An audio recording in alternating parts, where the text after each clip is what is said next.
Hi hello வணக்கம் and welcome to ஜெரிஷாஸ் kitchen. இந்த வீடியோவில் ஒரு லஞ்ச் பாக்ஸ் ரெசிபி பார்க்க போகிறோம். ஆமாங்க, அரிசி பருப்பு சாதம் எப்படி செய்கிறதுன்னு பார்க்க போகிறோம். வீடியோக்குள்ளே போகிறதுக்கு முன்னாடி நீங்கள் நம்ம சேனலை புதுசாக பார்க்குறதா இருந்தால் மறக்காமல் சப்ஸ்கிரைப் பண்ணிவிடுங்க. கூடவே இந்த பெல் ஐக்கானையும் கிளிக் பண்ணுங்கள். ப்ளீஸ் உங்கள் ஃப்ரெண்ட்ஸ் அண்ட் ரிலேட்டிவ்ஸ்க்கும் ஷேர் பண்ணுங்கள். இப்போ நம்ம ப்ரிப்ரேஷன் பார்க்கலாம். இந்த மெஷர்மெண்ட் கப்பால் 1.5 கப் அரிசி எடுத்து வாஷ் பண்ணி வச்சுருக்கேன். இந்த கப்பால் 1/2 கப் அளவுக்கு பருப்பை 1/2 மணி நேரத்துக்கு முன்னாடியே ஊற வச்சுருக்கேன். பருப்பு அரிசியை நம்ம ஒன்றா சேர்க்கும் பொழுது சீக்கிரம் வேகாது, அதனால் நான் பருப்பை ஊற வச்சுருக்கேன். இந்த பருப்பு கூட 1 டீஸ்பூன் அளவு நான் பாசி பருப்பும் எடுத்து வச்சுருக்கேன். இப்போ அது ஒரு பக்கம் இருக்கட்டும். இப்போ நம்ம பருப்பு சாதத்துக்கு மசாலா ரெடி பண்ண போகிறோம். அதுக்கு 50 கிராம் அளவு தனியா சீடு எடுத்திருக்கேன். கூடவே சிவப்பு மிளகாய் 8 எடுத்திருக்கேன்.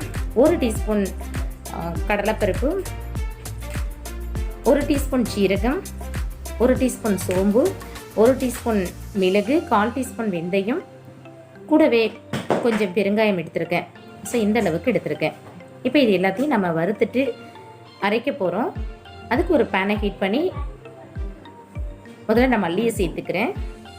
மல்லி சீரை சேர்த்து நல்லா வறுத்துக்கலாம். அது ஓரளவு வதங்கினதும் நம்ம சிவப்பு மிளகாயை சேர்க்க போகிறோம்.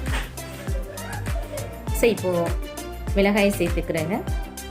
மிளகாயை சேர்த்து வறுத்துக்கலாம். நீங்கள் தேவைப்பட்டால் எல்லாத்தையும் ஒன்றா சேர்த்து கூட வறுத்துக்கலாம். ஸோ இப்போ மல்லி மிளகாயும் நல்லா வறுந்து வந்துடுச்சு. இதை நான் வேறொரு பாத்திரத்துக்கு ட்ரான்ஸ்ஃபர் பண்ணிக்கிறேன்.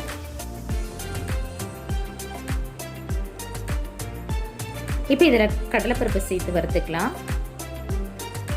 ஸோ அதே போல் கடலைப்பருப்பும் ஓரளவு வறுந்து வந்த பிறகு நம்ம மற்ற மிளகு ஜீரகம் இது எல்லாத்தையும் சேர்க்க போகிறோம்.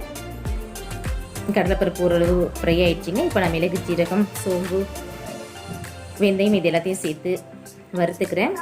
பெருங்காயத்தை நம்ம செப்பரேட்டாக வறுத்துக்கலாம். ஜீரகம்லாம் பொடிஞ்சு வரணும், அந்தளவுக்கு வறுத்துக்கோங்க. இப்போ இது நான் வேறொரு பாத்திரத்துக்கு ட்ரான்ஸ்ஃபர் பண்ணிக்கிறேன். பெருங்காயத்தை வறுக்கிறதுக்கு நான் ஒரு 1/4 டீஸ்பூன் அளவு ஆயில் சேர்த்துக்கிறேன்.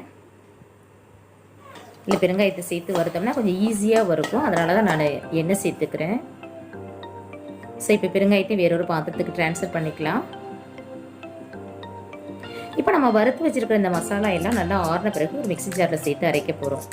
ஸோ இது போல் நல்லா அரைச்சி எடுத்துக்கோங்க. இப்போ நம்ம பருப்பு சாதம் செய்கிறதுக்கு நான் குக்கரை தான் யூஸ் பண்ண போகிறோம். இதில் 3லேருந்து 4 ஸ்பூன் அளவு எண்ணெய் சேர்த்துக்கலாம். கூடவே 1 ஸ்பூன் கீ சேர்த்துக்கிறேன். இது ரெண்டும் நல்லா ஹீட் ஆனதும் 1/4 டீஸ்பூன் கடுகு, 1/4 டீஸ்பூன் சீரகம் சேர்த்து பொரிஞ்சதும் இது கூட ஒரு சிவப்பு மிளகாய் சேர்த்துக்கலாம். இப்போ இதில் 2 மீடியம் சைஸ் ஆனியனை நீல வாக்கில் கட் பண்ணி வச்சுருக்கேன், அதை சேர்த்துக்கிறேன்.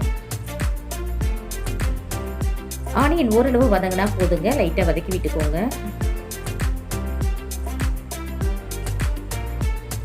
இப்போ இதில் 5 பல் பூண்டை பொடியாக கட் பண்ணி வச்சுருக்கேன், அதையும் சேர்த்துக்கிறேன். கூடவே 2 மீடியம் சைஸ் தக்காளி, 2 பச்சை மிளகாய், 1 கொத்து கருவேப்பிலை இது எல்லாத்தையும் சேர்த்துக்கலாம். இது எல்லாத்தையும் சேர்த்து நல்லா கலந்து விட்டுக்கோங்க. ஓரளவு வதங்கினா போதும். இது பருப்பு சாதங்கிறதுனால இது ரொம்ப வதங்கணுங்கிறது அவசியம் இல்லை. இப்போ இந்த சாதத்துக்கு தேவையான அளவு உப்பு சேர்த்துக்கலாம். உப்பு சேர்த்து நல்லா கலந்து விட்டுக்கோங்க.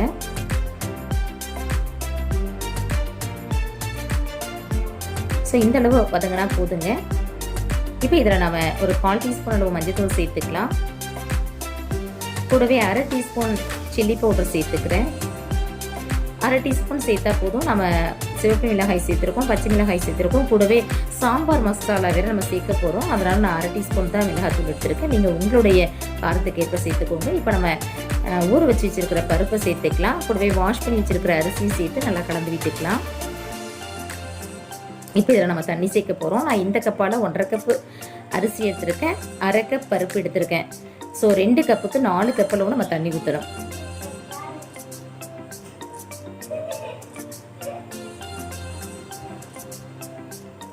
ஸோ இப்போ 4 கப்பு சேர்த்துட்டேன்.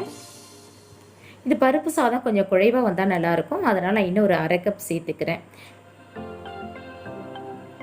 ஸோ இதையும் நம்ம சேர்த்து விட்டுடலாம்.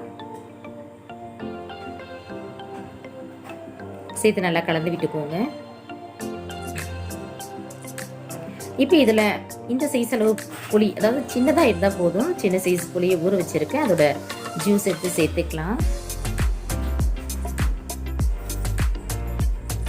இப்போ இதில் நம்ம ஏற்கனவே அரைச்சி வச்ச மசாலாவை சேர்த்துக்கலாம். சாம்பார் மசாலா சேர்த்துக்கிறோம். இதை நீங்கள் கடையில் விற்கிற மசாலா கூட சேர்த்துக்கலாம். இப்போ இது கூட பொடியாக கட் பண்ணி வச்சுருக்கிற மல்லி இலையும் சேர்த்து நல்லா கலந்து விட்டு நம்ம குக்கருக்கு மூடியை போட்டுடலாம். ஸோ இப்போ நான் வெயிட்டும் வச்சுட்டேன். 2 விசில் வரணும். 2 விசில் வர வரை நம்ம வெயிட் பண்ணலாம். ஸோ இப்போ 2 விசில் வந்துருச்சிங்க. ப்ரெஷர்லாம் கூட நல்லா ரிலீஃப் ஆகிடுச்சு. நம்ம ஓப்பன் பண்ணி பார்த்தலாம். ஸோ பாருங்கள், நான் குக்கரை ஓப்பன் பண்ணிவிட்டேன். சாதம் நல்லா வாசனையாக இருக்குது. நீங்கள் காய் கூட சேர்த்துக்கலாம். தேவைப்பட்ட காய் சேர்த்துக்கோங்க. இதில் நான் இப்போ 1 ஸ்பூன் கீ சேர்த்துட்டு நல்லா மிக்ஸ் பண்ணி விட்டுறேன். பாருங்கள் எவ்வளோ அப்படியே சாம்பார் சாதம் நல்லா குலைவாக வந்திருக்கு. உங்களுக்கு இன்னும் குலைவாக வேணும்னாக்கா நீங்கள் மீடியம் ஃப்ளேமில் 2 விசில் விட்டுக்கிட்டிங்கன்னா இன்னும் குலைவாக வரும். அவ்வளோதாங்க, நம்ம பருப்பு சாதம் ரெடி ஆகிடுச்சு. இந்த ரெசிபி உங்களுக்கு பிடிச்சிருக்குன்னு நினைக்கிறேன். இந்த ரெசிபி பற்றி உங்களுக்கு மேலான கருத்துக்களை கமெண்ட்ஸில் சொல்லுங்கள். இந்த வீடியோ உங்களுக்கு பிடிச்சிச்சுன்னா லைக் பண்ணுங்கள், ஷேர் பண்ணுங்கள். மறக்காமல் நம்ம சேனலை சப்ஸ்கிரைப் பண்ணுங்கள். கூடவே அந்த பெல் ஐகானை கிளிக் பண்ணுங்கள். மீண்டும் வேறு ஒரு நல்ல ரெசிபியோடு நான் உங்களை சந்திக்கிறேன். தேங்க்ஸ் ஃபார் வாட்சிங்.